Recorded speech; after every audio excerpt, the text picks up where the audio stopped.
Welcome to episode 414 of In Touch with iOS, the podcast that keeps you connected to the ever-changing Apple ecosystem. I am your host, Dave Ginsburg. Each week we break down the latest news, updates, tips, and hidden features across iPhone, iPad, Apple Watch, Mac, Vision Pro, and Apple TV, all with insights from friends, experts, and the Apple community, because here we read the release notes so you don't have to. So glad to be here this week. Oh my gosh, there's so much to talk about. So let's get right into who is here. Let's start off with, in the top right on the left corner of my screen, Jill McKinley is here. How you doing, Jill? Oh, I'm doing great. I was in corporate training all week, so I'm glad to be free and running loose now. That is good. I'm very happy to hear about that. Also here is Chuck Joyner. I was having a little problems with his computer, I think, but how you doing? I was having problems with somebody else's computer, not mine. Okay. I'm good, Dave. I'm good, but I want to ask Jill, since she's now had corporate training, is she ready to corporate? Recording in progress. Yeah. I am. I am now ready. Okay, good. Well, glad we clarified that. I'm glad we did too. Also here, Marty Gensius. Thank you for being here. How you doing? Pretty good, surrounded by thunderstorms and lightning. Yep. But I figured this way, if I get struck by lightning, I needed to exfoliate anyways. Okay. Well, glad you stay safe, because those storms have I sent them over to you because they were here earlier. So, also here, Eric Bolden. What is your bird or fowl for the week? Ringneck duck is today's bird of the week, or birds, I guess. Yeah. Well, hope you're doing okay. Glad you're here. Oh yeah, and good week. Just under the wire, so glad he made it. Jeff Gambit, how you doing, Jeff? I'm doing all right. And there's a little bit of storm action trying to happen out here too. Yeah.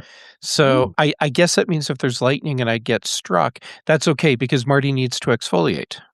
Right. There you go. So let's get right into it.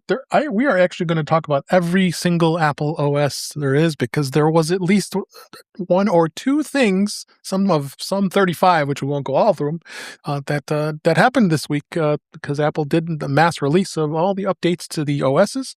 We'll start off with In Touch with Vision Pro, because Apple did release this week the fourth update to the visionOS 26 operating system, and this is 1.5 months since 26.3. It is downloaded, as we all know, as a Vision Pro user, to the software update option and install it.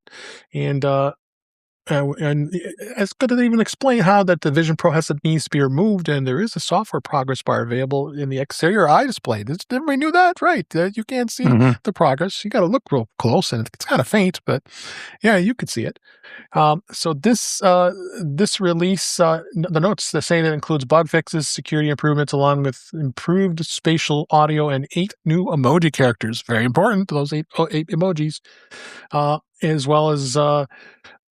And that's about it. It's follows some enhancements. It's got they have to have support for the AirPods Max too. So the 8 emojis are the orca, the trombone, the landslide, ballet dancer, and distorted face. I might be using that a little bit. Distorted face. And it's also, which of course is available on the emoji keyboard. The spatial audio does start faster in familiar spaces by remembering the acoustic properties of rooms you've been in before. So do we do it? We got that up. We've been beta testing it, all three of us, and I don't think anything else much that you guys, I assume, updated to the final version, and no problems, right? Mm-hmm. Nope. No problems. All smooth. Good. So very smooth. So there wasn't much else to talk about of Vision Pro this week. So let's just dig right into the beta this week. Well, there isn't beta because iOS, iPadOS, tvOS, watchOS, even HomePod, which we're going to have some fun talking to Jeff about, because I know he's got some thoughts about some of the updates. The updates that were released this week. So Apple did release iOS 26.4 and iPad 26.4. And you've got new emojis, just like Vision Pro. You've got the playlist playground. I'll talk about in a minute. I did play with that, and I'm thoroughly impressed. And it just was 6 weeks after iOS 26.3 and iPadOS 26.3. It does add a new thing in the Apple Music feature called the Playlist Playground, which uses AI to generate playlists for you based on text prompts. You can ask for moods, feelings, occasions, and more while making a request. So what I did was I actually went through and I said, give me some rock and roll, or give me some hard rock, or give me some metal. And it did a pretty good job, and it created a playlist of about 15 tracks. And I was pretty impressed that I was able to do that in Apple Music. So that was kind of cool as well. And the other thing that they've added here with the playlist, it does your description complete with a title, description, and a track list. So it creates its own description for you. I have to remember which one I did. I can look it up while we're talking. But it was a very cool thing to see. And let me pull this up real quick so I can see what I did and go to library and playlists. It was like the 70s, 80s, 90s, 2000s rock, because I said just go throughout the span of what was on there. So, and then I did for Chuck, I did a heavy metal one, and I think the last song I listened to was from Jekyll. So it was pretty good. I was pretty impressed to what it added. And yeah, here it is: rock anthems from the 70s to the 2000s, and then heavy metal hits, and it said Megadeth to Metallica.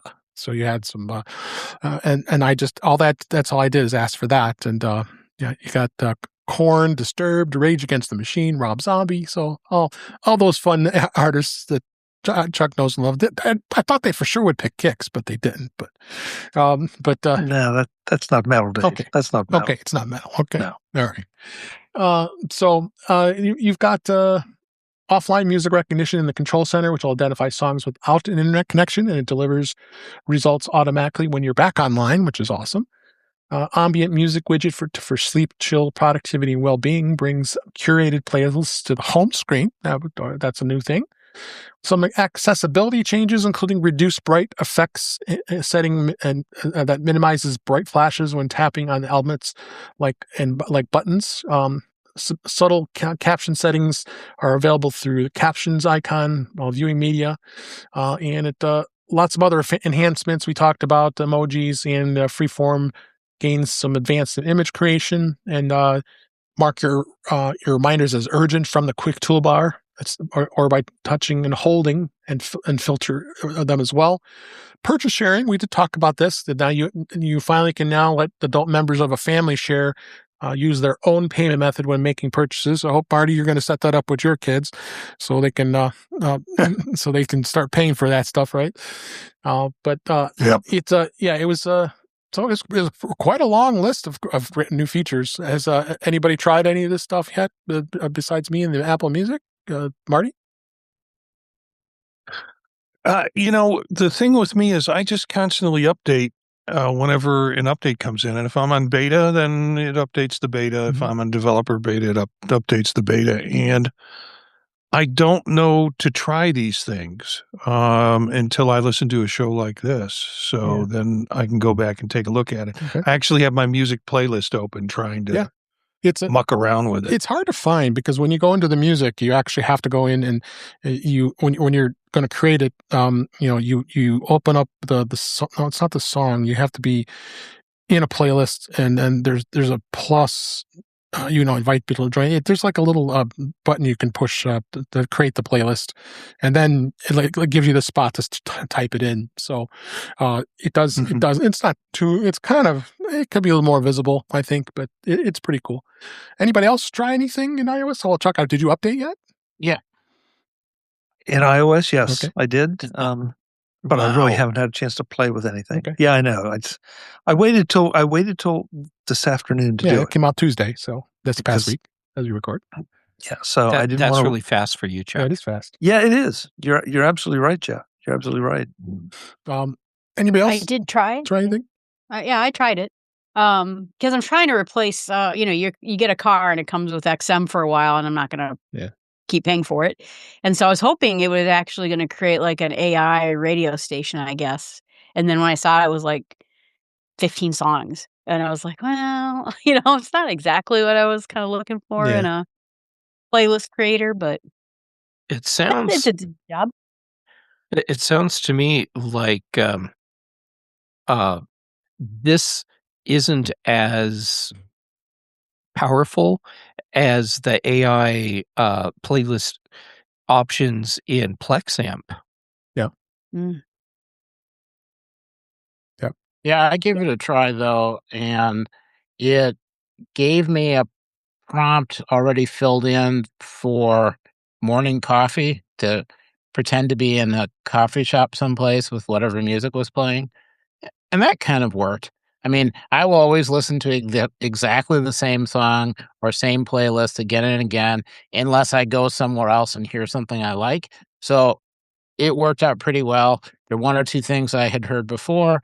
Everything else was something I don't remember ever seeing or hearing before. So I'll get a chance to kind of listen through, see what happens. And when I get done, I'll create a new playlist and I'll give a chance to discover some new things, which is, I'm assuming, their whole purpose.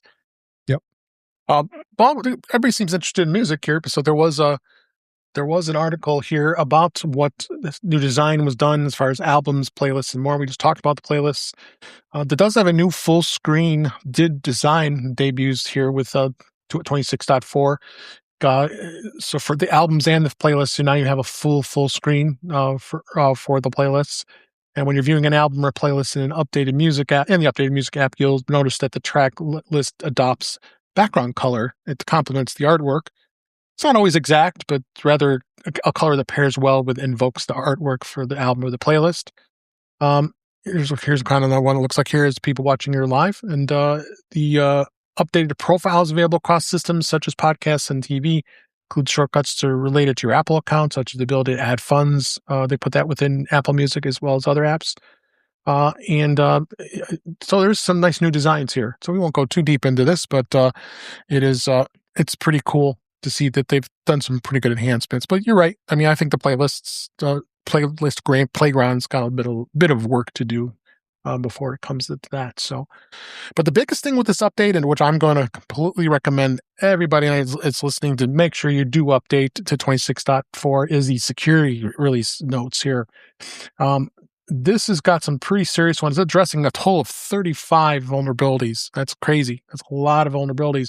Not going to go through all of them here, but one of the things here really stand out is the stolen device protection bypass. This is the biggest one. It allows somebody with physical access to an iPhone to bypass biometrically protected apps using only the passcode, even with stolen device protection enabled.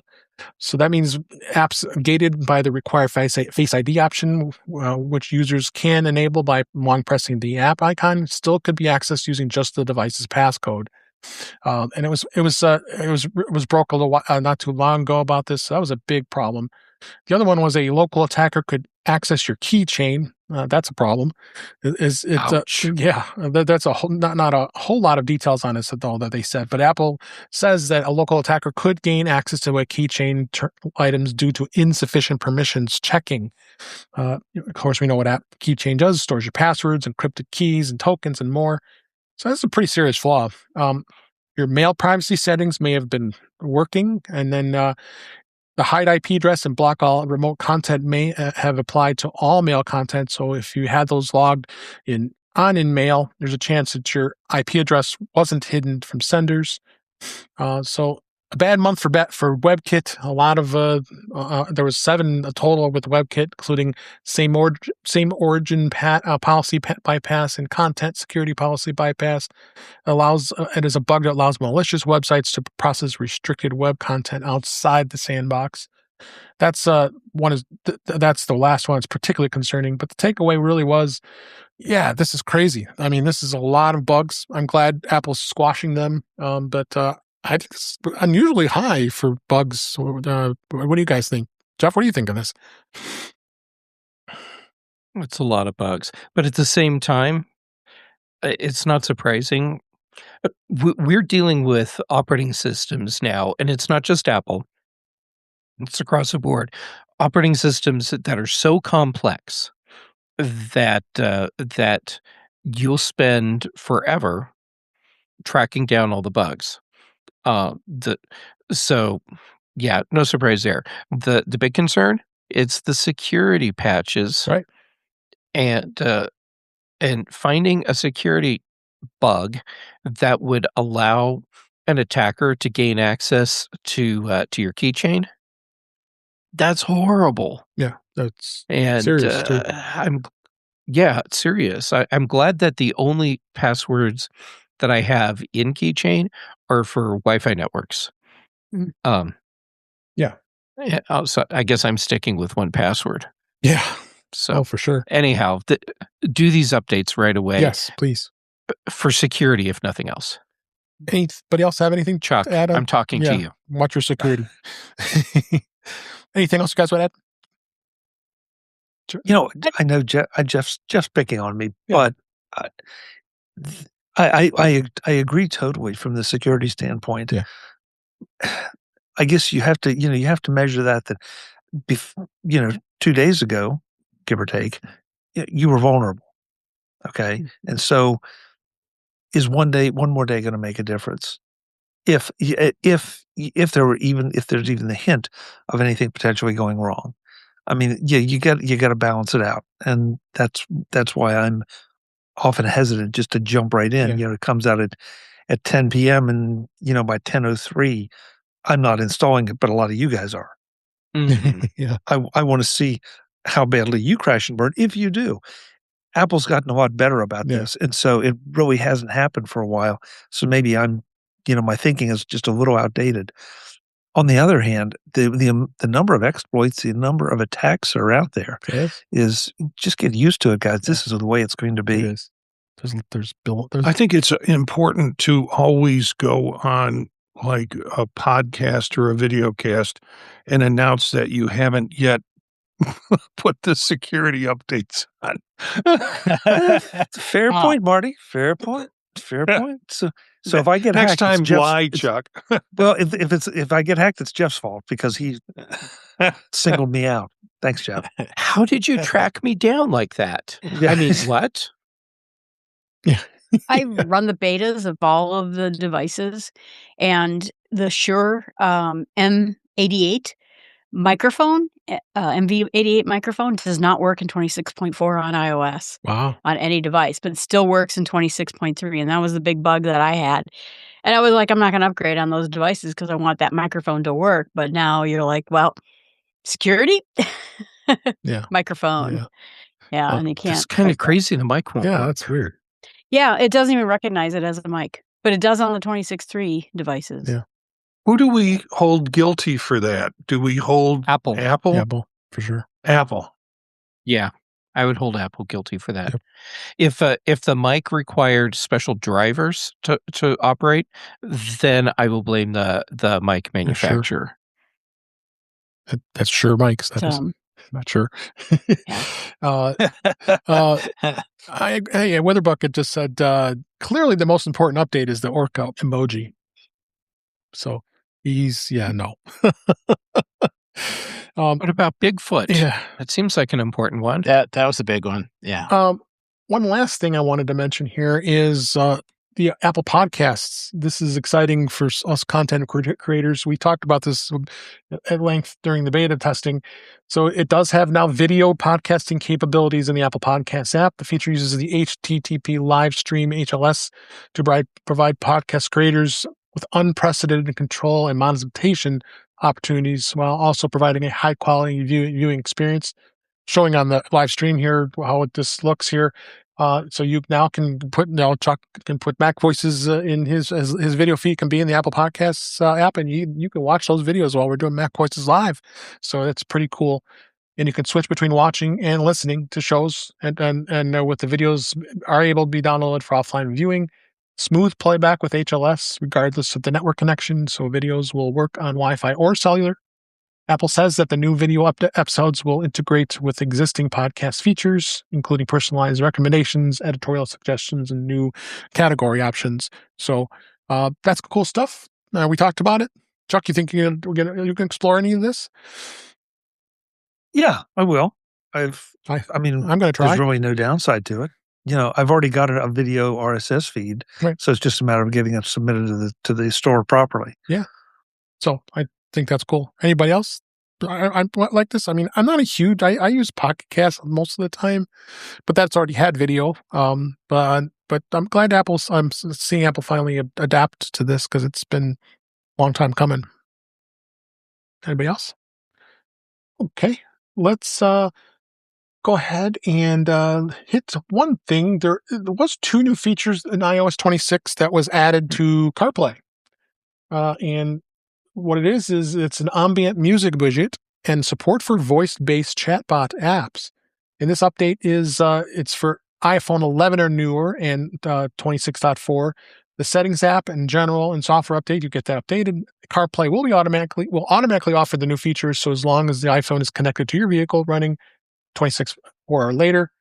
And here's the 2 things. It's ambient music widget, and that's what it's going to do is you swipe right on the CarPlay's interface, and it'll reach the dashboard screen. And actually, it's shown below here on this says on the live stream. So it does have a little bit of a dashboard there. You can access actually your garage right from depending on what it supports. I have the MyQ. I wouldn't be surprised it supports that, and then your and other things. But both the iPhone and the CarPlay will have that widget option, so you can add that. They did add this in 18.4 last year, and this is just now extended out to CarPlay and chatbot apps. So now it's going to support voice-based conversational apps according to Apple's CarPlay developer guide. That means chatbots like OpenAI's ChatGPT, Google's Gemini, and Anthropic's Claude will be able to extend their iPhone apps to CarPlay for voice-based conversations should any of them choose to do so. Apple's own assistant Siri remains available in CarPlay, but of course, we know how great that works, right? Boy, howdy. Yeah. So, Marty, you think you'd use this in CarPlay with the ChatGPT? Yeah, I have been doing. With beta, you were probably trying to remind myself. Yeah, I mean, on the beta I was, but I've been trying to remind myself that I can talk to my machines. I don't have to type everything in, and of course, I wouldn't be typing when I'm driving, but I just have to have that memory to say I can ask ChatGPT. I don't have to wait necessarily for the S lady to ask me if I want to ask ChatGPT. Yeah. To be fair, you've always been able to talk to your machines. Yeah. They just don't respond. Yeah. Well, a side note, I've been having a lot of interesting conversations with the A-Lady lately because of the way it's changed with the Alexa Plus, and it's interesting. Man, she gets feisty. I got into an argument with her over time zones because I wanted to know what time it was in this part of the country, and I knew she was wrong. Yeah. So I asked her again, but he gave me another wrong answer, and I confronted her on it, and she kind of sheepishly apologized and said she would pay more attention to that in the future. Yep. And I don't need to raise a kid. I've already raised 2 kids. I think she passively aggressively blew you off. Yeah. But I do use ChatGPT in my car. I talked a little bit about it during my presentation last year at MacStock. Through a widget, it has a widget with ChatGPT, and you can use that widget to talk directly to ChatGPT. However, this is needing required apps for the apps to be updated, and so far none of the apps have been updated, and I'm waiting for that to happen because this will be easier to deal with than the widget, which tends to be a little laggy. And Witherball get agreed because you were already using it in your car. I was. Yeah. So, all right. There are a couple more things I'll mention here real quick. The Apple Creator Studio has got some enhancements in iOS, and here are some of the things. The Freeform has now a new feature in iOS 26.4 and macOS 26.4 and iPadOS via Creative Studio. That it's going to have some features later this year as well, which is including AI image creation tools, advanced editing tools, and premium content library. So they're extending this out to iOS as well. which is pretty cool. It makes me more excited to be using the Creative Studio. I'm still in the trial period, so I'll obviously decide when I'm going to continue to pay that subscription. But that's about it with iOS. So let's talk a little bit about watchOS. It now has got, it was released as the fourth major update to watchOS 26. It was about a month and a half after 26.3. And of course, we go through the download process, which is you go to general software update on your watch, or initiate an update in the settings app on your iPhone, or you can do it from the watch itself, which sometimes I usually do that. Or usually what I do is I go from the iPhone app and initiate it. This, of course, has the emojis as well as bug fixes, and there's some enhancements. It does, again, they're adding support to Apple AirPods Max 2. The workout type icon on the workout app is now lets you start a workout with a single tap. And I have a question about that. Sorry to interrupt. Yeah, no, let me go to you. Go ahead. Has anyone tried the single tap to start the workout thing? And has it worked for you? I have tried it, and it has not. Okay, so not just me. Thank you. Sorry. Yeah, I've had problems with it starting workouts. And in fact, my friends at the gym and I were talking about how bad the watch workouts have been, shutting them off, turning them on. I mean, it's really been bad. I agree. Yeah. And I hoped this was going to fix it. And that's another reason why I went to 26 on my phone, but not so far. Okay. Thank you. Now I know it's not just me. It's not just you. Misery loves company. Yes. So that's watchOS, as well as we've got tvOS. And tvOS added some interesting new features to it, including the tvOS is the Genius Browse, which allows you to add a Genius Browse section to the Apple TV app on 26.4. It's a content discovery feature that provides recommendations for shows and movies across the multiple suggestion categories. Suggestions vary based on content preferences, and the options are updated regularly. So they've got examples like bittersweet family dramas are good for a pick-me-up. And it's got continuous audio connection. Hallelujah. It fixes issue with audio playback on the Apple TV 4K that occurs when sound translations between programs are with different formats. Specifically, there's a new continuous audio connection setting in the settings app under the video and audio audio format HDMI output. And it does use a Dolby Matte connection for a glitch-free playback across formats and in other receivers. So, and it's got some subtle styling that's been changed a little bit with subtitles and captions. And no more iTunes TV shows and no more movie apps. We've been talking about that. That's gone. Finally, that's been sitting there dormant. I would put this in not used folder because I never used them. So I'm glad to see that this is all set when it comes to that. So, but good stuff here. So also let's hit on HomePod OS. Woohoo! I know, Jeff, you're waiting, and I'm going to take you off camera. Here you go. No, I get it. Whatever. It's fine. Better off just get in place here. So alongside all the other updates and Mac, we'll talk about in a minute here. The HomePod software has been updated. The update comes about a little bit a month after 26.3. According to the release notes, and you can guess what it's going to say, includes performance and stability improvements. I'm pretty sure Apple's a liar. Yeah. So, yeah, I would agree with that. Wow. HomePod's been driving me crazy. I mean, I set up my first gen HomePod in our living room for my wife because I don't need them anymore because I got my beautiful audio engine speakers here for my Bluetooth pleasure. So, just trying to get it converted over and connected, and then the sound doesn't set up right in the Apple TV and trying to connect to it. So it's been tricky, but for the most part it works. But anything you can say, Jeff, that's standing out that's still a problem? I haven't noticed any difference yet, but we haven't had this update that long. Right. So let's check back next week. problems that I've had before still exist, like being near the HomePod. It's actually right there, and telling the S Lady to do something. This HomePod doesn't even listen, or it listens and does nothing. And the 2 HomePod minis in the bedroom, way over there, they respond and they do something. It's weird. Yeah. Do you find your HomePods are directional? So if you turn around and face the other HomePod, does it then respond better?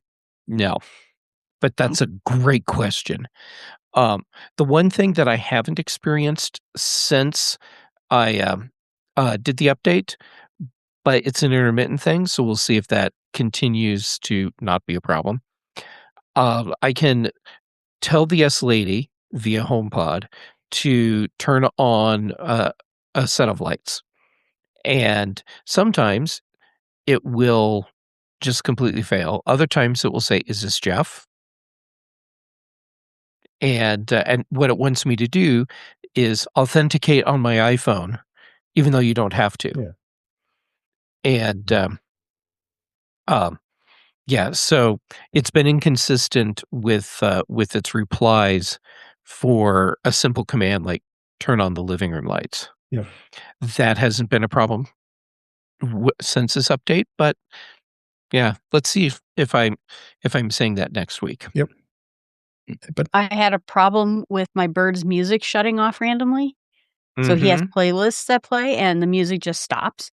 And I start it up and every once in a while it just stops. And that hasn't happened since the update. But again, too new to know whether or not it's fixed or just not enough time. Yep. Yeah. And the biggest problem that I see is that HomePod has been consistently not performing at the level that we expect from an Apple product. Yep, that's right. Yep. Chip, what do you people do to your HomePods? Simple things like say, play a playlist or play an artist or turn on the living room lights. Jeff, I have never, since initial setup, of course, I have never once had my HomePod ask me to confirm my identity on my iPhone. It's weird, but you don't have to. You just keep telling it to do the thing it's supposed to do, and it'll keep saying, "Is this Jeff? Is this Jeff? Is this Jeff?" And if you say yes, it'll say, "You need to authenticate on your phone." But if you just keep giving it the command without replying to, "Is it whoever?" then eventually it does the thing. Or it'll do the thing and it'll say, "This is taking too long," even though the lights have been on for 30 seconds. And Yeah. Is this a hardware, operating system, or home app issue? Well, I don't think it's hardware.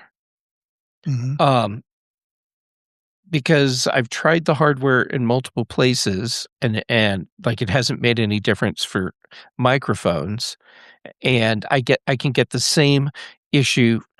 It doesn't matter which HomePod it is. As far as operating system versus home software, that's a good question. And with the way Apple has developed this, I don't know if that's a distinction that applies in this case, because the whole HomeKit thing is operating at the system level. So I guess that's a long-winded way of saying I don't have a good answer for you. Yeah, I don't know how you would tell. I couldn't possibly know. What is it? My network? Is it the device? Is it the operating? I have no idea. Cletus has an answer for you. He did something. You did something to your HomePod. You did something. Cletus may think that, and my response to that is I deny everything. I'm going to make counter accusations and say Chuck did it. Also, I demand video proof. I think you should do electroconvulsive therapy on your HomePod and see if that fixes the problem. Hold on, I'll be right back. Oh my gosh. So do you have any issues with devices that are slower or faster? Because after I had to replace my Nest thermostat, I can't remember who I got, but whoever I got, it's home compatible. So I routinely ask, what is the weather today? What is the news? And all of the HomePods will go back and forth and decide who wants to answer me, and then I'll get an answer.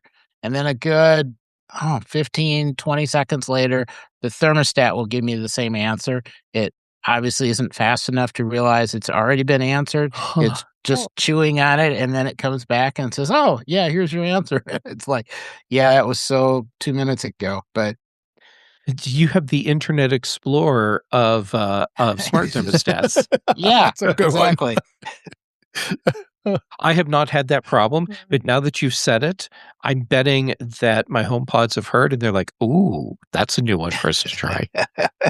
Yeah. Marty, I think you were asking the wrong question. Instead of Jeff trying Convulsive therapy. convulsive therapy on the HomePod, I think the HomePod needs to try elective convulsive therapy on Jeff.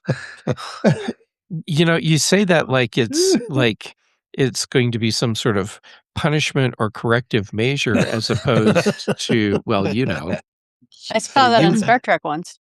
Yeah, you would probably like that. Yeah. Now on Star Trek, it depends on which episode, if it's good or bad. It was the M5 or whatever that was that shocked people trying to unplug it. And that's what's going to happen to Jeff now.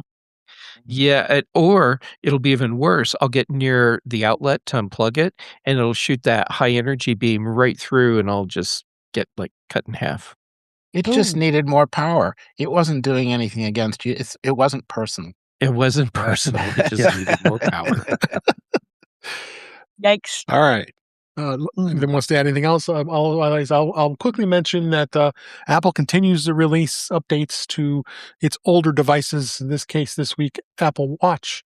With watchOS 5, watchOS 8, they updated so you can keep FaceTime and iMessage running on older watches. It's pretty nice of them to do that. Those are pretty old devices going back way back when. It's a little crazy, but I'm glad people who are still sporting those older watches are getting those updates. So, all right, let's move on to this In Touch with Mac this week. And we've got breaking news. The Mac Pro has died. It is now dead. They finally did it. No future plans They for did. models. So they have removed the machine from the website, reports 9to5Mac, and Apple says it does not plan to design a new version of the Mac Pro, and no new model will be coming in the future. Last update was in 2023, so 3 years ago, when it added the M2 Ultra silicon chip. Chassis hasn't been refreshed since 2019, and Apple redesigned the Mac Pro to be more modular in 2019 after failing with its innovative trash can. But the machine has never been mainstream because of its insane $7,000 starting price. So it's pretty much largely replaced it with the Mac Studio, a device that's smaller and uses newer silicon chips. And the Studio's high-end, this desktop machine is designed for professional use. Right now, the Studio has an M3 Ultra chip, but it's probably getting an M5 Ultra refresh. The downfall started in 2013 when they really radically released that crazy the trash can design, but it just didn't catch on. So, and also, sadly, the $700 wheels are also discontinued. Are we surprised? Well, then Apple might as well just give the money back to their shareholders. Yeah. There you go. They're no longer available as well. The most crazy. Somewhere there's a dumpster full of $700 wheels. Exactly. That it was the $700 wheel that caused the demise of the cheese grater. Yeah. I mean, so I don't think we're at all surprised about this, right? Right, guys, gals. They should bring the trash can back. Oh gosh. Because now it would make sense. It would actually work. Having one cooling central core. It could. It could. Mm-hmm. I always thought it was a Pixar thing. Like I said, when I was a Windows user, I always, heard about Pixar and studios and these power users of Apple using those Macs. And did they stop? Is there no more Pixar using Apple machines, or are they just using Mac Minis? I mean, you would want a bigger, better device with more cooling and more you would things, think. you know. Yeah, but that was pre-Apple Silicon. Don't forget that. Yep. You know, I mean, Yeah. you start doing the benchmarks between the best Mac Pro when it, you know, the last one that was updated and what you're seeing in the studios, and you know, it's not even close. And so, you know, I guess it's all relative. The studios probably will take all the horsepower they can get, and especially as we move more into the AI. But this always felt like a machine. The only only argument I've ever heard about the Mac Pro is that it had the PCI bus Mm-hmm. where you could plug those cards in, but they're breakout boxes that you can connect via USB-C or FireWire. Or FireWire. Where'd that come from? You know, the 1980s, Chuck. Yeah, yeah, sorry. I Hey, didn't now get let me much grab a sleep last cable. night. I got one here somewhere. Yeah. You know, so say we all. in some ways, you know, how many of these do you really need? And especially at a $7K price. Yeah, it was. But I mean, that's the point is with these bigger buses is you're right. It's more ports. It's the PCI bus. It's being able to put more peripherals in that are higher end. And so it's more than just the speed and the fans and, you know, it's the graphic card. It's the... It's multiple GPUs. Yeah. Sorry, didn't Nope, mean you're to right. interrupt. No, you're right. That's right. Yeah. So, all right. So, RIP. That's all I gotta say. We aren't gonna miss you. So let's go ahead and talk about macOS Tahoe 26.4. It's got a couple kind of cool things it's added, including Safari Compact Tab Lab, Tab Lab, and pad recharging limits and more. It's the fourth major update to Tahoe operating system, and it's 6 weeks after 26.3. And the update goes pretty smoothly on the system settings and going to the software section. My updates went flawless. I did it across 4 different Macs and went no problem. Completely installed, and it was a good deal. So it does have, as I said, if you want a slimmer down look along with a new charging limit feature on the Mac, you can set a maximum charge levels from 80 to 100%. It also gives them the emojis we'll be talking about, and it displays warnings for apps that will stop working in the future because Apple, of course, we've talked about, is ending support to Rosetta 2 in macOS 27. So people still using apps with the Rosetta, you'll get a pop-up warning you it will not work coming up in macOS 28. macOS 26.4 also includes Apple Creative Studio for the Freeform app, which has the same family sharing change in iOS 26.4. So there's some subtle updates on it so far. So there really hasn't been anything too terribly crazy. I know Chuck did not update yet, but anybody else update and any bad experience or good? I will neither Updated? confirm nor deny. Oh, There you go. well, there you I'm go. having a ton of I, problems with Safari. I tried to switch back from Brave back to Safari. Yeah. And I have had nothing but troubles with like video playback on YouTube or TweetDeck. Well, it was TweetDeck and Twitter. Things that are automatic streams don't seem to be stable. And I don't know who's to blame on that. If that's a, you know, Yep. I don't know. But I'm going to go back to Brave. Yes. Okay. Jill, Mhm. I have another browser you might like to try out Okay. as an alternative to Brave, Helium. Okay. And I'll drop a link here for We'll you. put it in the show notes too.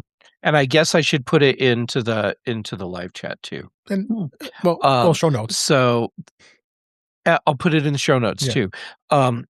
So think of all the stuff that you like about Brave. Mm-hmm. Strip out all the stuff you don't want. So it's like a streamlined Chromium browser where they've intentionally gone in and ripped out everything that adds in the extra overhead, like for tracking and AI built in, all of that. If you want AI built in, throw a plugin in. Right. Yep. And Okay. I've been using this for a few months now, and I've been very pleased with its performance. And I know there's also been concerns with Brave and its privacy settings. Is the other thing. Isn't that why they got in the business? It is, and yet here we are. Yeah. So some people are not too thrilled with their their policies and privacy, so they tend to some abandon it. So then here's what the battery settings look here when it comes to the battery life. If you go into battery under in the settings, system settings here, and shows you the battery level. It's just oddly similar than the way it looks like in iOS and iPadOS, I think, in here. So that's good. You have the slow charging label in here, and that's a nice thing to be able to have here for macOS here. And then a couple other things I wanted to hit on here is the fact that it's been 25 years since macOS was released. Can you believe it? 25 years ago. So this is a crazy thing. It serves as the foundation of the modern day macOS. It was a public beta in September of 2000. The operating system officially launched in March 24th, 2001. And macOS is the future of the Mac, and we hope it'll delight our customers with unrivaling power and ease of use. That's what Steve Jobs said in 2001. So, boy, we've come a long way here. Oh, look at that. Remember that version there on the PowerPC G4? Yeah. That's back. What existed before? That's 10. What was running your Macs? And look down here.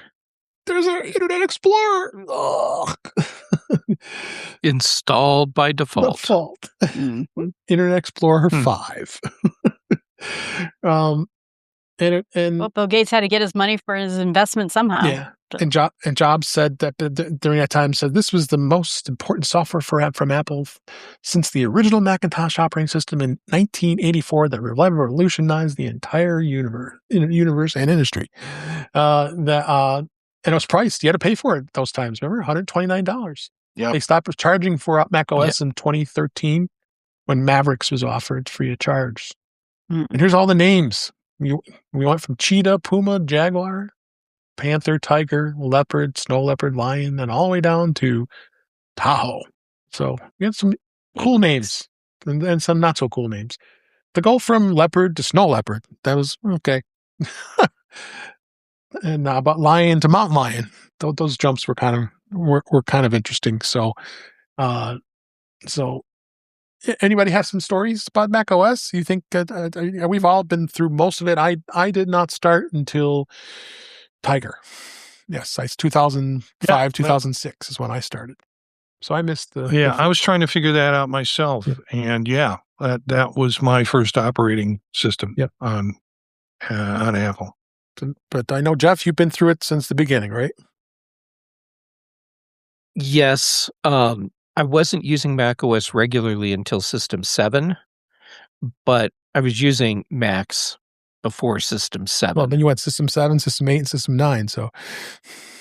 Yep, and all the steps in between. And I remember back when we were running System 9 and we knew System 10 was coming, I was in the Apple Consultant Network at the time. Yep. And so we were getting the pre-release versions of macOS 10, and Apple was going to start implementing certifications for people in their consultants network, which was a really smart thing to do. Mm-hmm. Mm-hmm. But so we had to have a very good understanding of how OS 10 worked before it ever shipped. And so a bunch of us consultants in the Front Range, we would get together like every week or so, and we would do study groups together to learn everything we could about OS 10 and what we needed to know from the Unix command line to be able to do things. And it was cool because it felt for the first time in a long time like it did back when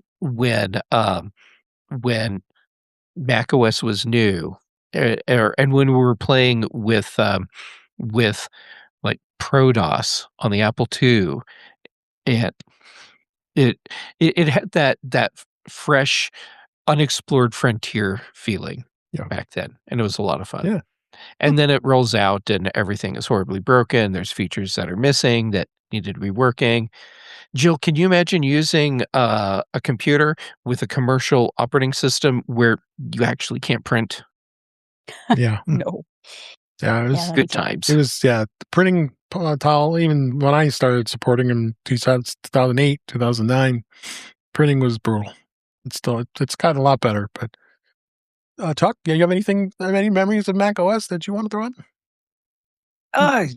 Boy, the changeover that we're talking about here, celebrating. I mean, it was a major thing because everybody obviously was so comfortable, and this whole concept has resonated down through the years. Everybody gets comfortable, and then things change radically, and everybody complains, and because it's never going to be a fully baked OS. That you're going to have to go through some development. And I remember people just fighting it tooth and nail, trying, I don't want to upgrade. I don't want to, I don't want. And then they'd find a feature or two that just finally tempted them over. And then they would complain. But unfortunately, the old system was a dead end because it was what it was. And they had bolted so many things onto it that and a lot of great ideas, but it just I'm glad that Steve was at the helm at that point. I'm glad that the visionaries, the folks that were really looking ahead, because in some ways, yes, and I'm not just beating on my favorite whipping boy, but this is something Microsoft hasn't done real well. It has not managed the OS transitions. Think about how many OS transitions, macOS transitions, Apple has managed. From Intel to PowerPC to Apple Silicon, Rosetta's helping create the bridge. It really is kind of amazing what they have been able to do with comparatively little pain. Yeah, I mean, yes, there's some pain. There's always going to be pain, but it has kept us going. And look what we have now compared to what we had then. Jeff says you are having some mug flashbacks, just so you know. Yeah, probably so. Yeah. Probably so. I found that to be funny. Anybody else? I just remember having OS 10, and then you could go and you could buy OS 10 server that just installed some server on OS 10 and then moved everything around under the hood and then did more stuff. But kept changing as well, so it sort of added extra elements, and that was uniquely different. Yep. All right. Now we don't have to worry about it. All the best parts just got moved in as standard, and it's easier. So, Barty, you have a new book I want you to debut for everybody. Well, I don't know if it's so new, but I think you said you have it. Designer's Guide to Mac OS by Jeff Gamet. And it's wrapped. Marty, it came... Jeff, I got to tell you this. I didn't expect this. I expected it to be a used book from some reseller that was, beaten up enough, but at least I could open it up and enjoy it.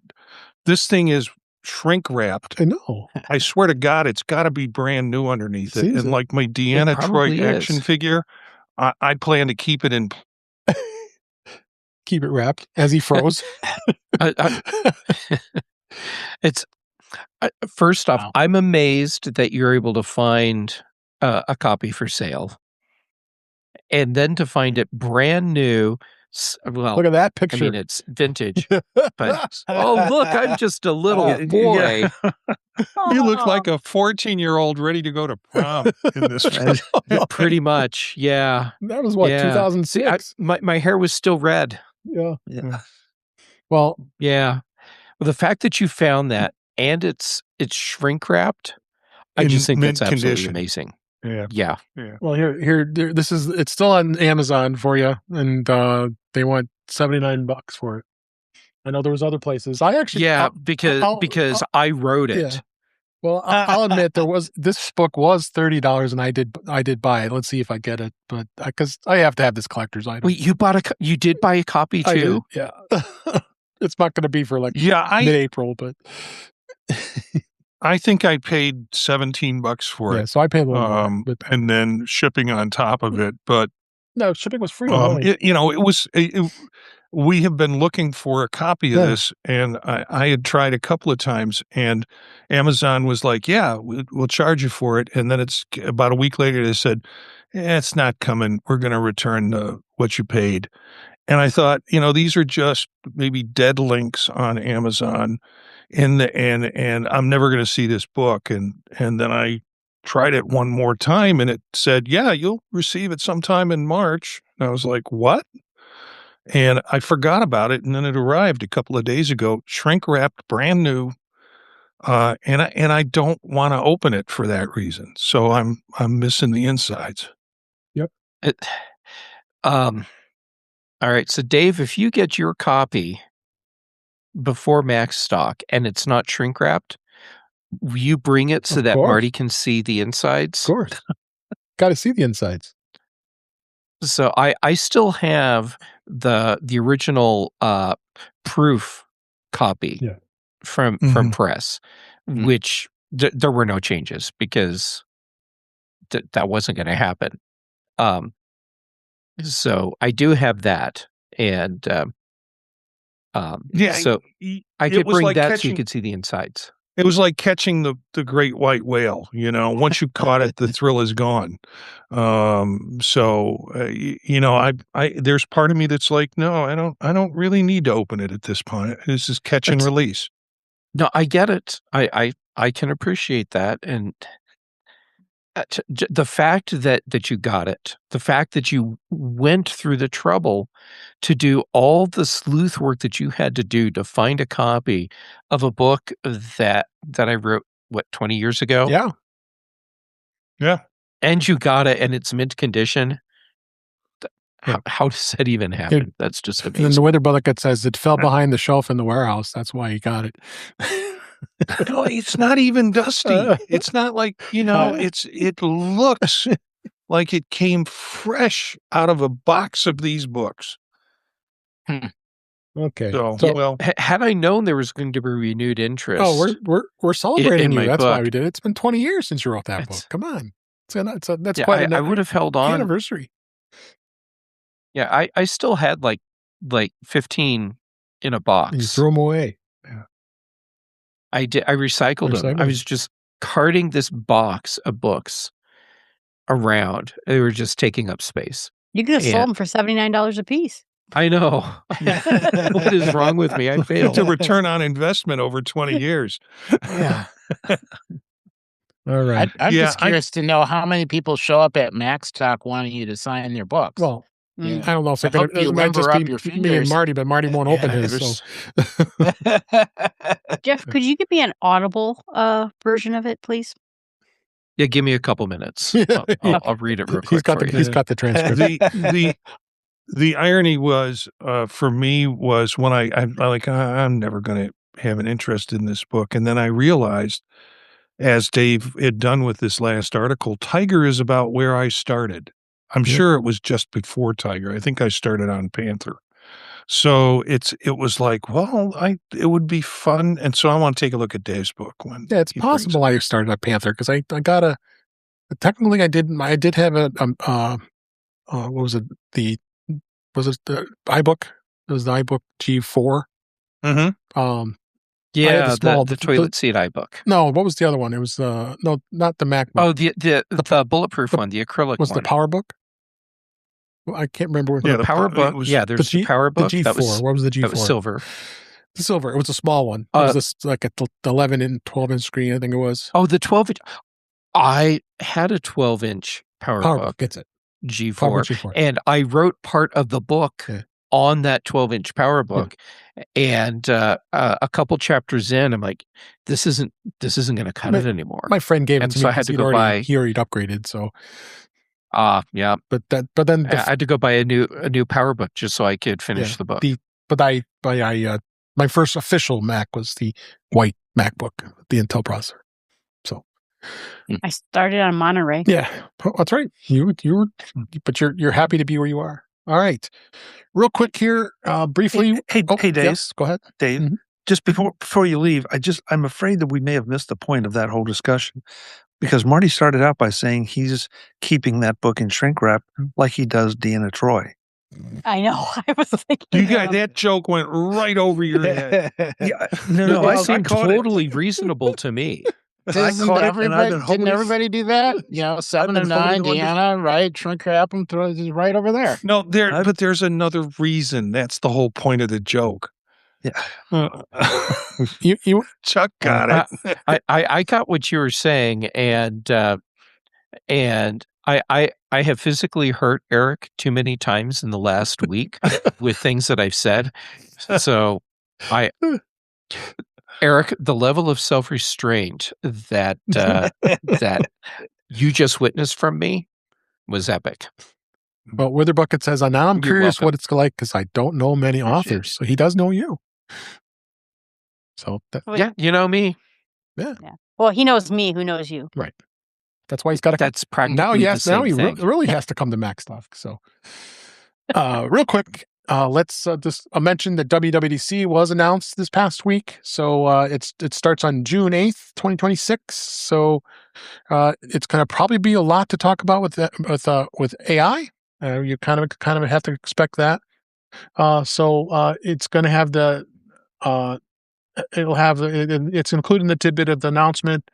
And of course, the same stuff, software and developer tools, platforms, the same thing that happens with WWDC. So really much to say about it right now. But as it gets closer, we'll definitely find out what, there's going to be rumors talking about, is there going to be this or that? And of course, they never release hardware in most cases, but yes, it is going to be coming out here soon. And then the other topic I want to talk about, not too long here, but Apple did release and unveiled a Apple Business all-in-one platform. It was announced Apple Business, a new all-in-one platform that unifies device management, productivity tools, and customer outreach features. It's to be consolidated replacement of several of their existing business-focused offerings, including Apple Business Essentials, Business Manager, and Business Connect. They'll provide organizations with a single interface to manage devices, employees, communications, and customer engagement across all Apple's ecosystem. So it's got a mobile device management, MDM, and all kinds of other things, new blueprints so you can enable administrators to pre-configure devices. So there's going to be a lot of stuff in that world. But this might be more appealing in the fact that the email with business, I believe, is going to be free because it's going to have email, calendar, directory services in here. And it'll also have provide profiles for logos and details. And then there is also going to be it's incorporated in this. You're going to start seeing ads in Apple Maps, which kind of disappoints me that that's going to happen. That's going to happen later this summer. It's going to happen. They're going to release it on April 14th in more than 200 countries and regions as a free service for new and existing users of its prior business platforms, and then with certain features to be limited to specific regions. And then paid services like iCloud storage, Apple Care Plus will remain available within the platform. So, is this a thing that maybe Apple's trying now? Not only is it trying to get into the education market with the MacBook Neo, which I didn't even mention it all this whole show, which is crazy.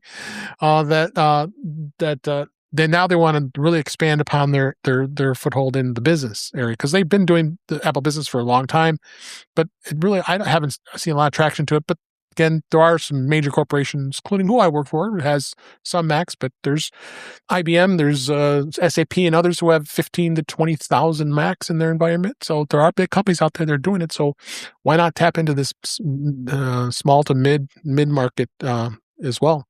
Anybody have any thoughts on this? Well, what I heard was management, and there were people in the company where I worked in IT for that really large company that wanted Macs, and we're like, we can't manage them. We can manage all the Windows machines.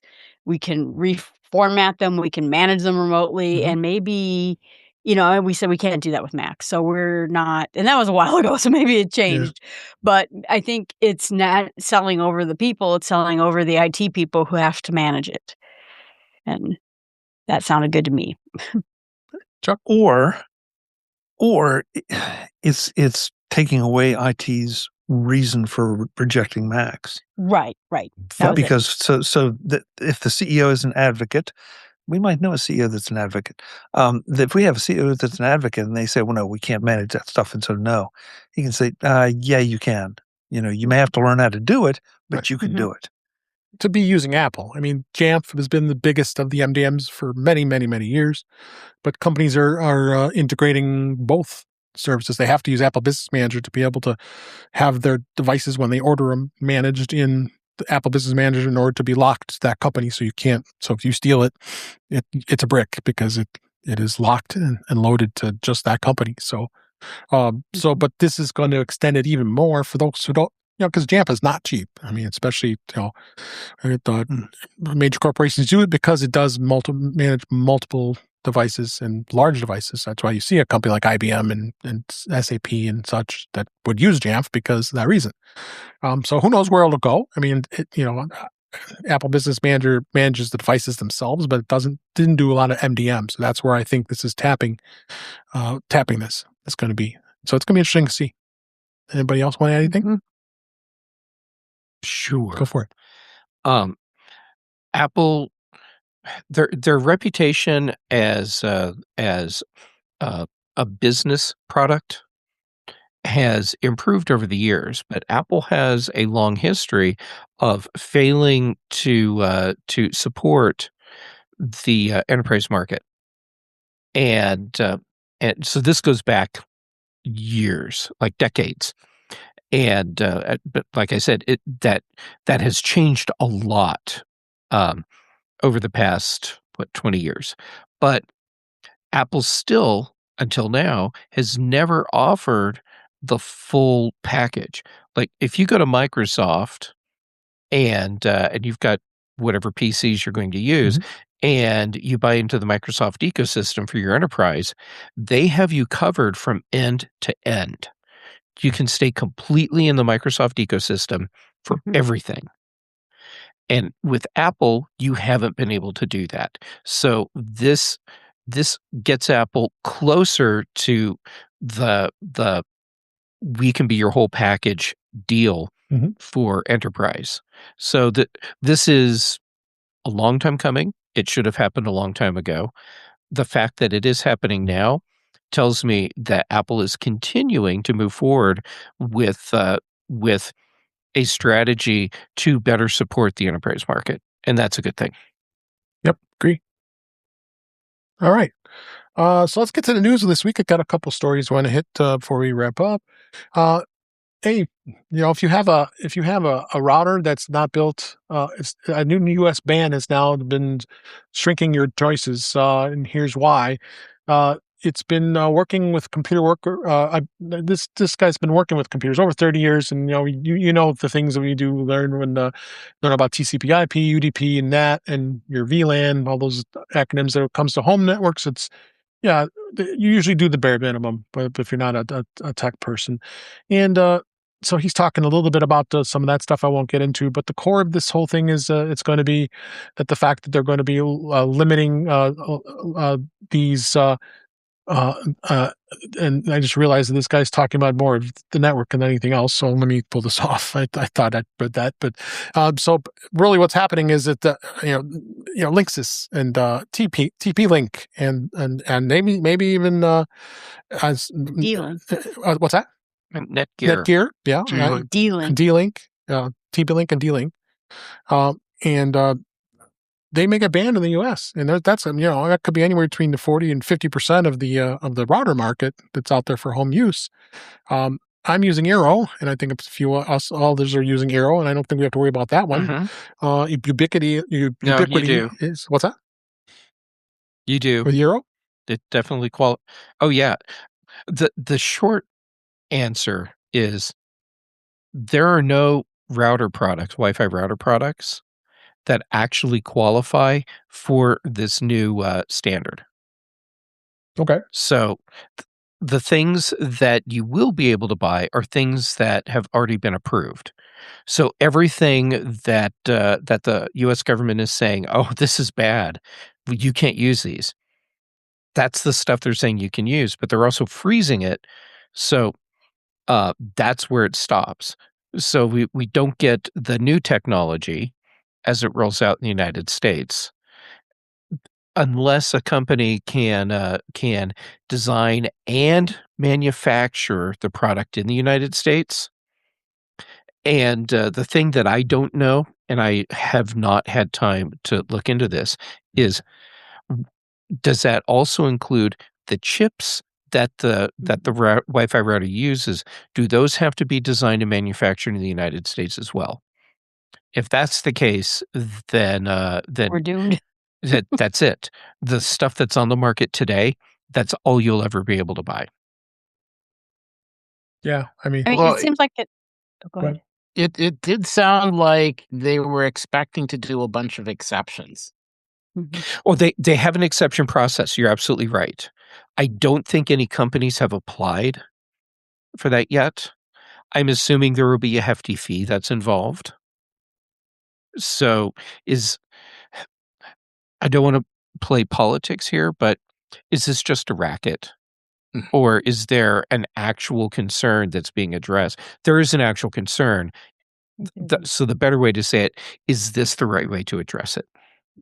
I mean, it's a continuation of when we, a decade ago, banned the 5G materials from coming from China, and a lot of countries bought those from Huawei. Is it Huawei? Yeah. Yeah, and found that they were getting their communications routed back. Uh-huh. So, I mean, it seems to me like the same thing, and now we have to know that our information isn't getting routed, I guess, and I don't know what the solution is, but it's I agree with you completely. yeah. We need to be comfortable and confident that the products we're using are not siphoning the data and from our activity and sending it off. It doesn't matter where, sending it off to anyone, but certainly not to a rogue nation or other malicious actor. And so we need to have something in place to help ensure this doesn't happen. The problem that I'm seeing here is that it doesn't seem like this actually fixes the problem. Just freezes it. It freezes it and leaves the existing problem in place. Mhm. Yeah, I just used ChatGPT. I don't know if Marty did it, but it's talking about all the, like we just talked about, Huawei, ZTE, Hitera.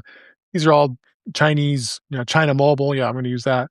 And all those, and they said specifically banned or restricted as the Huawei, like we just talked about. And then TP-Link has got to be a future ban. This probably is not current yet because I haven't been able to find a current list as of yet. But they're saying safe so far. But I don't know about ASUS. That'd be another one that potentially could get might potentially be. How can TP-Link be safe? Yeah, it's a U.S. company. It's Japanese. Its products are China. manufactured overseas. Yeah. It's hard to say. So this is definitely a story that's developing, as I guess we should say. As I was find the list, because I haven't seen any stories out there that actually specifically talks about which models, but we're just kind of going those assumptions like as the ones we read off. So, anybody else have anything to add on this? Yeah, it also sounded like if you're a government agency that you might be exempt from the rule. Yeah, which seemed to be that would be the place where you wanted the rule. So a lot of this makes no sense at all. Yeah. So, all right, let's talk a little bit about the Sora app that was part of the AI in ChatGPT. I know Jeff has some thoughts on this. So OpenAI said it's ending its support for the Sora AI app just 6 months after it initially launched. We are saying goodbye to Sora, to everyone who created with Sora, shared it, and built a community around it. Thank you. What you made Sora with making Sora mattered, and we know this news is very disappointing. They didn't give any details into why it's being discontinued, but the company said it plans to share more soon, but including specific information of when the app and API will be shut down, and it's going to free up resources. So When it launched at the end of September 2025, it gained viral popularity and it was downloaded to more than 1 million times just in a week and a half after launch. And it was a top free app in the App Store, but they were getting criticisms because of all the deep fake videos featuring celebrities, both dead and alive. And the company stopped allowing users to create videos featuring celebrity likenesses or voices without express consent. Yeah, how are you going to stop that? So it's gone. And Jeff, what's your thoughts? I have a feeling you're asking me because you've posts. already seen my thoughts online. Yes. I thought you'd be a good person to start with. All right. The fact that they're not saying why they're discontinuing this, considering the popularity, it can't be because there aren't enough users. And the Sora features are still going to be available if you are a paying subscriber. Mm-hmm.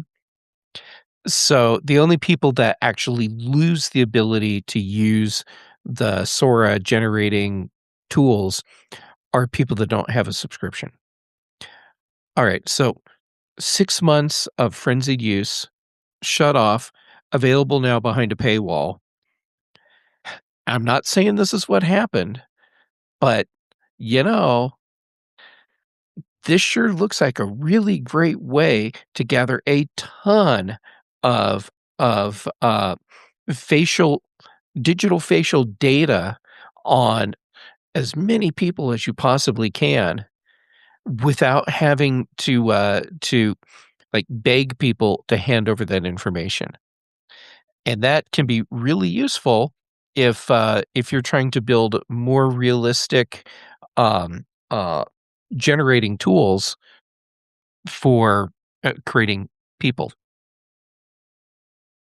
So, not saying that they put this out there just to get people to give them data. I'm also not saying that. That was the thing on Reddit. Everyone's like, you're not using our data, right? You're going to delete it, right? You're going to remove our faces, right? And I'm like, did that say that in the user agreement you signed when you got it? No, it does not. Yeah. Meta has done similar things to gather data from people, and OpenAI, Meta, they're not the only companies that have done something like that. And like I said, I'm not saying that's what OpenAI was doing, but it's just a thought. Yep. Anybody else? All right. So, anybody like The Studio, the show that was on Apple TV? It was with it was what I'm having brain cramp. Seth Rogen. Yes. It's season 2 is now currently filming. That was a big hit. That was that show was a lot of fun. I don't know if anybody watched it, but it is going to be out, and they're going to have some interesting guest stars, including Madonna, Donald Glover, and Michael Keaton. There'll be many more. So it definitely also going to have Martin Scorsese, Zoe Kravitz, Olivia Wilde, and Adam Scott, and Anthony Mackie, Zac Efron, and many more. So it can be endless possibilities to show. So I think it's going to be a lot of fun. So that's out this week or coming out. It's coming out soon. It's being filmed as we speak. So check that out. A lot more, always great content on Apple TV. And then for those of you who have T-Mobile, the new every year they've done this for the last 10 years. T-Mobile's free MLB.TV subscription is returned for 2026. So you just got to get into the T-Life app and grab your code and subscribe. It's a $149.90 value through the T-Life app. It allows you to it allows you to be able to get up all the live games. Well, there's always going to be that catch because you can't watch games for your local teams. I think I remember correctly, our friend Ben would say about this, that where he lives, that he couldn't see a Minnesota Twins game, a Milwaukee Brewers game, a Chicago White Sox game, or a Chicago Cubs game because of his region, because he was able to get those teams in close proximity where he is, whereas it only affects me with the Chicago Cubs, Chicago White Sox. But Marty's safe because other than the Cleveland Indians and the Cincinnati Reds probably too, that he can't see those. But yeah, that's the only drawback to this. And I wish that rule would go away with the blackouts. I mean, this is not the old times that they're worried about you not watching, but who knows? So. Well, they want you to buy the ticket, right? They want you to go to the game. They'll sell the tickets. That's not a problem. Yeah. I know. Especially at Wrigley Field. So, and that's great. And that's one of the most popular giveaways that T-Mobile does every year with NT Life. I think they say well over 1 million people have subscribed to that because of that great deal. So that tells you a lot of baseball fans out there. And then finally, we'll talk about Netflix. Netflix is increasing their prices again. And then yeah, it's getting more expensive again. The streaming giant has just now rolled out new pricing for all of its streaming plans, with the premium plan hitting at $26.99 a month. So it's standard with ads is $8.99 a month. That's $1 up higher.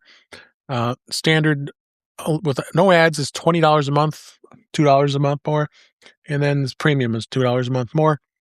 And so if you don't want to see ads, and the cheapest Netflix plan now is $19.99. And for 4K content, you're going to be looking at nearly $30 a month. So another reason why, Jeff, you no longer a Netflix subscriber, right? I unsubscribed after the last price increase. It didn't make sense for me anymore. Yep. Didn't make dollars either.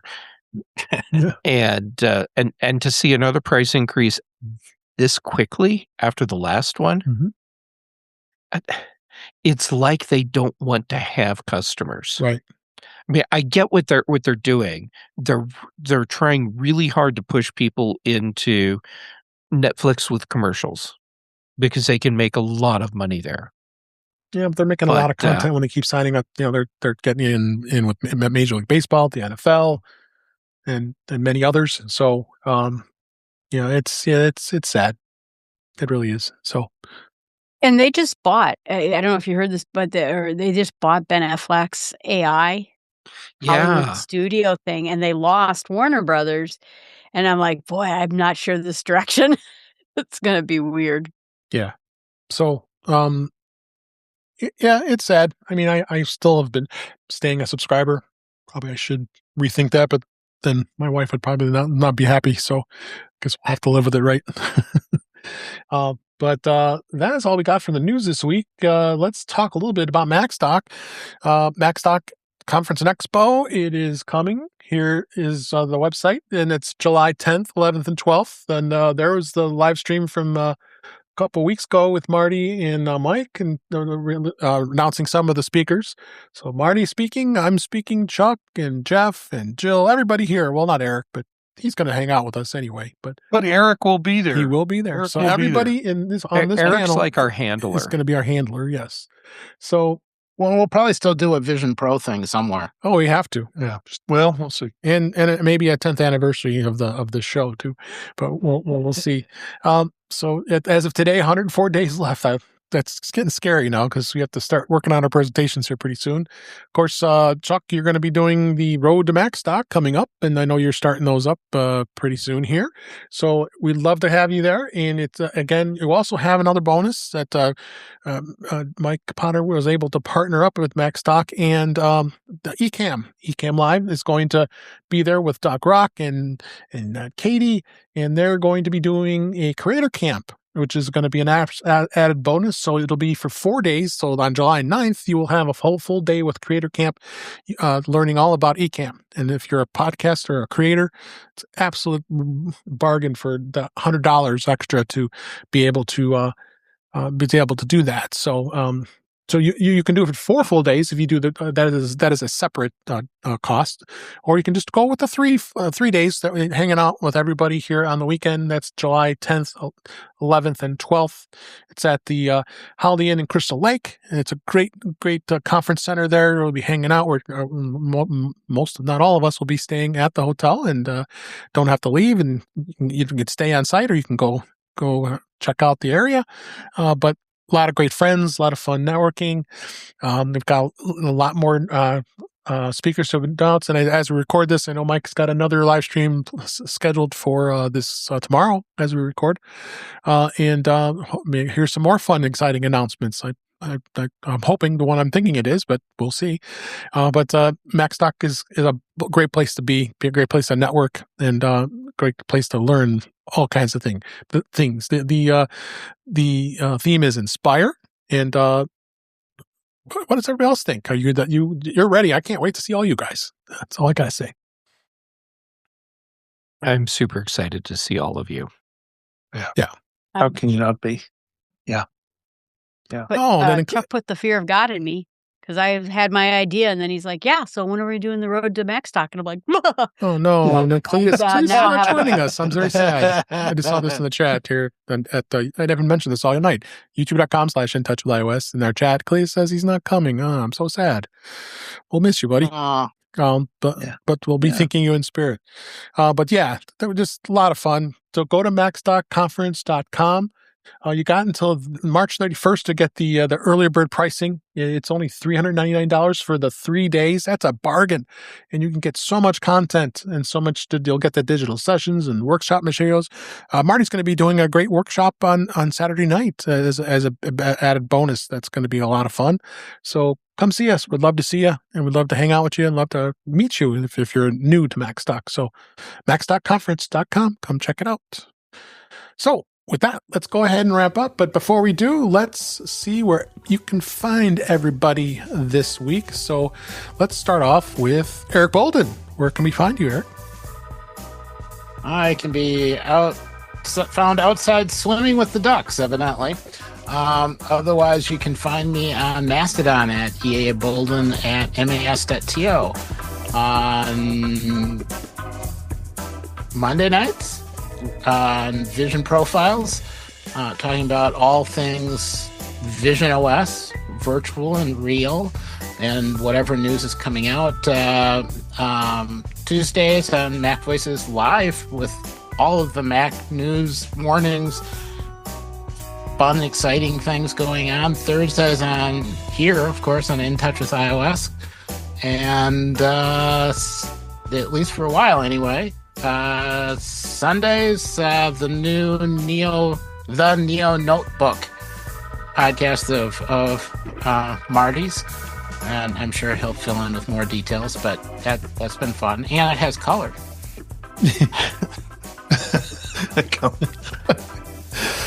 Oh my gosh. So thanks, Eric. Thanks for being here. So also, Jeff Gammett, thank you always for being here. Where can people find you? Well, thank you for always putting up with me and letting me join in. People can find me on all the social medias as Jay Gammett. Right now, most of my stuff is showing up on Mastodon, PixelFed, and BlueSky. And then for shows, Chuck lets me join in on Mac Voices Live on Tuesdays. And here I am on In Touch with iOS. Then for the British Tech Network, The Big Show and The Mac Show, Brian Chaffin and I do The Context Machine, and Patrice Brendamore and I do Retro Rewatch. Thank you so much, Jeff. I appreciate it. Marty Gensius, it's always a pleasure having you here with us every week. Where can people find you? I'll kind of try to keep it short. Let's do Sunday night, though, because that's new. Yeah. With the Neo Notebook, Sunday night at 9 p.m. Eastern Time, we're covering news and thoughts about the new Mac Neo. And then Monday nights again at 9 p.m. Eastern with Vision Profiles. The rest of the shows that I'm on, Chuck's on Tuesday, and Here with Dave on Thursday, and the Mac Show on Friday mornings. And then other shows that I produce, there's a list of them. You can find it at thepodtalk.net. Thank you, Arnie. And Chuck Joyner, thank you so much for being here, supporting this show, and hanging out with us. Where can people find you? MacVoices.com, Dave. That's where you'll find everything. As you said, the Road to MacStock series is going to start very soon, and that means you'll get to hear from a lot of the people on this panel and a lot of others. The live show, as Jeff alluded to, is Tuesday nights at 8 p.m. Eastern at youtube.com/MacVoicesTV. Programming note, we're dark this coming Tuesday because of an unavoidable conflict that I have, but we'll be back the following. And on all the socials, you can find me as at Chuck Joyner. Thanks for having me. Thanks, Chuck. Appreciate it. And last but certainly not least, Jill McKinley, thank you for being here. Where can people find you? Oh, thank you so much. You can find me here. You can find me at jillfromthenorthwoods.com. That has all my podcasts, and a new one is coming out very shortly, as long as I stop getting sent off to training classes about AI for daily use. It's not going to be business or coding or anything like that. It's just going to be what can I do on a daily basis. So, all right. Thank you so much. Well, that's a wrap for this week. Please send your comments, questions, and suggestions to our email address, which is at feedback@intouchwithios.com. You can follow us on BlueSky and Mastodon at intouchwithios.